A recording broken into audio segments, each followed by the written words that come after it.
Okay, today we're going to be grilling catfish, and here are the ingredients: garlic powder, paprika, Old Bay seasoning, lemon, and we're going to have a little bit of olive oil to brush on the grill, and possibly a little tiny bit on the fish.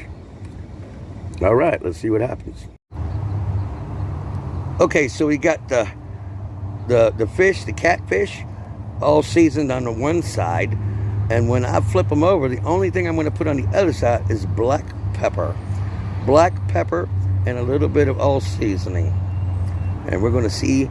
And then I'm going to cook another fish, and we're going to see which fish tastes better, and I'm not going to reveal the other fish.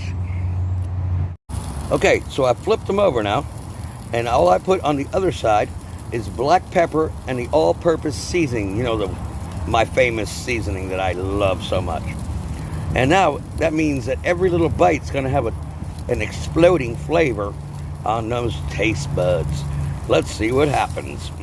Okay, the mystery second fish that's going along with this video with the catfish.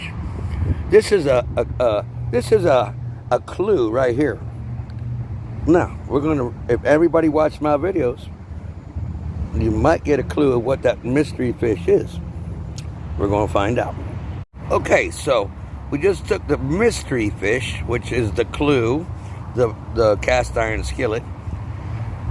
We took the catfish off. After putting the mystery fish in the cast iron skillet with a little oil and a little garlic, flipped them over, seasoned them.